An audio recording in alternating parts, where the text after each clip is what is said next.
Even in death, you can be earth-friendly. There's a unique approach being offered in Cedar Creek at the Alois Woods Community Natural Burial Park. It took me about 3 years of, just doing research and talking to everybody and understanding how to start this. And then I bought the land in about 2010. McDonald made sure that all would be welcome at the burial park. There are sections for various faiths, for infants, and even one for pets. The other thing that we do that's different from anywhere else where they bury people is that people can be buried with their animals. So we do have a separate section called Rainbow Bridge for pets. Families can choose to be as involved as they want. Some of the families at Alois Woods have dug the grave, prepared the body, and had a memorial service without the involvement of a funeral home. And then once you're up here, we don't have any laws about containers. You don't even have to be in a container. We kind of encourage people just to use a simple shroud. Traditional funerals can cost close to $10,000, so being green has benefits to the earth as well as the wallet. For Bobcat Update, I'm Greg Burnham.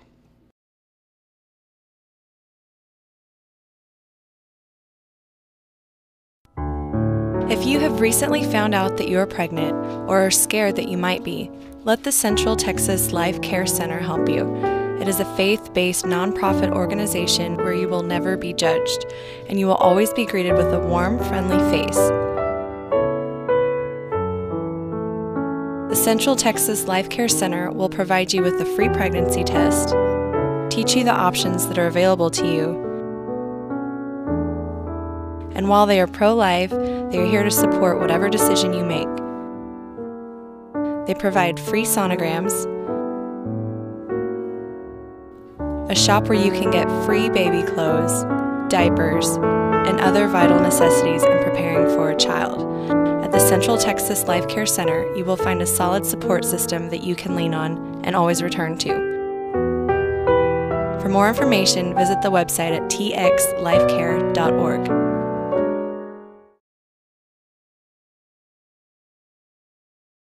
Cheeseburger ready.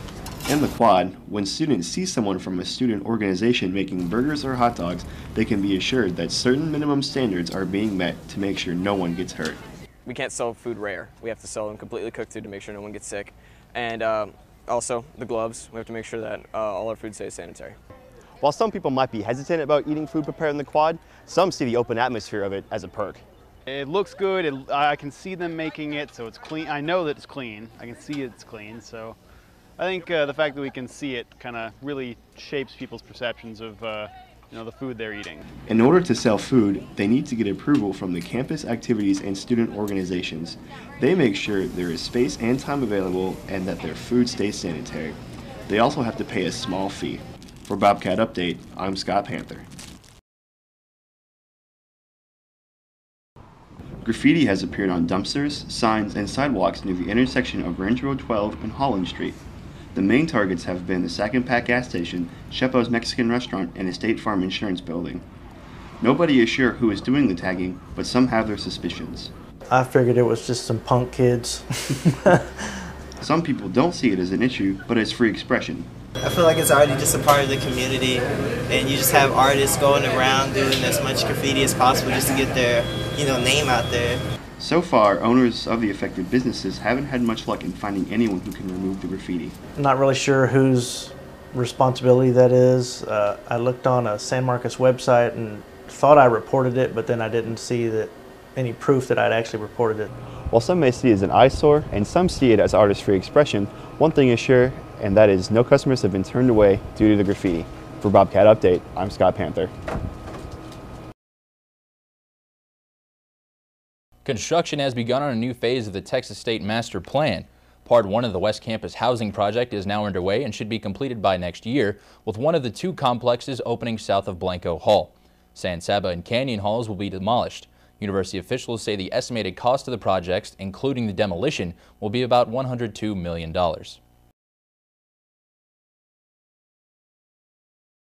It'll be an attention getter to be sure. Several students at Texas State are planning to run across campus in their underwear, all for a good cause. It'll happen on April 5th. The run will start at Harris Dining Hall and end at Sewell Park. Runners at the starting line will strip down and donate their clothes to an orphanage in Haiti. The event, called Hit the Floor Running, is also a fundraiser for a school in Africa.